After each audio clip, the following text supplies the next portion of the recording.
it's a personal dream to work at the Academy. Having grown up in Philadelphia, I have a really clear memory of being 16 and walking by there, and I was like, one day I'm gonna have my music here.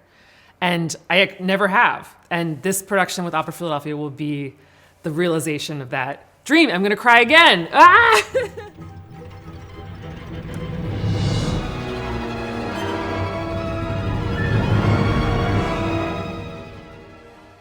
After Opera Philadelphia premiered Breaking the Waves in the Perlman Theater in 2016, at the time, it was all an experiment, like for all of us, for me, for the company. It's like there was no proof that I could pull off like a massive, essentially almost a grand opera on that scale. And then when I saw the audience reaction and I started to get feedback that night from people, I was like, oh, it's actually worked.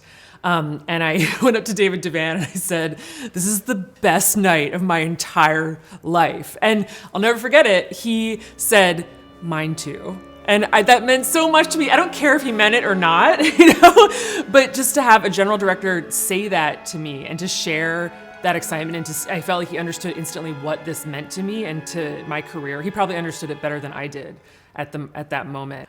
I do remember, during the run of Breaking the Waves, that Sarah Williams and David Devan brought Royce and I into your office, and you said we'd like to commission something else. And it was, we were also just so excited to make something again. It's like after we finished that process of making Breaking the Waves, we just wanted to get back in the rehearsal room and make something new.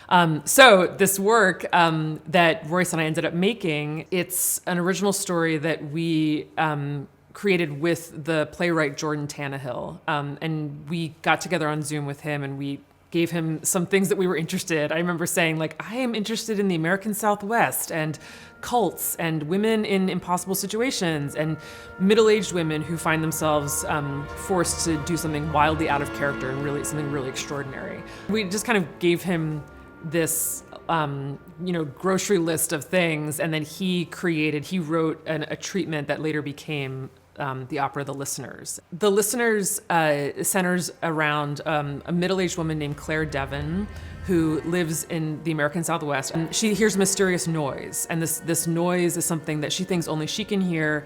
It plagues her day and night. She loses her job. It's affecting her marriage. It's affecting her relationship with her daughter. And she feels really desperate. And then through a student of hers who also hears the noise, she finds this self-help group led by a very charismatic older man named Howard Bard. Act 1, great. I found the self-help group, lovely.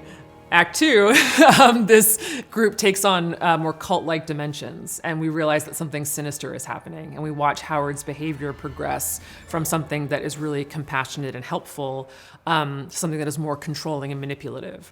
And I won't say what happens in the end, but it really unfolds like a psychological thriller that is really about the role of charismatic leaders in society. It's about unrecognized female pain. That this woman is really suffering and everyone's telling her that it's in her head.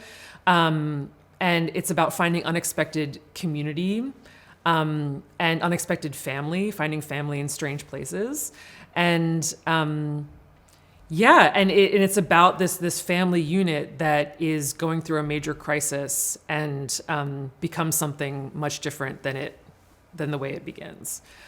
So there's a lot going on, but it's a massive, massive work. I mean, this is truly a grand opera for a massive chorus, massive orchestra, and a lot of amazing soloists, including Nicole Heaston, Kevin Burdett will be in the Philadelphia cast. John Moore, who is one of my faves, was Jan in the original production of Breaking the Waves and will return. So this is a dream project to do, and it was a joy to premiere it in Oslo, and I can't wait to bring it to the US. And Opera Philadelphia in particular.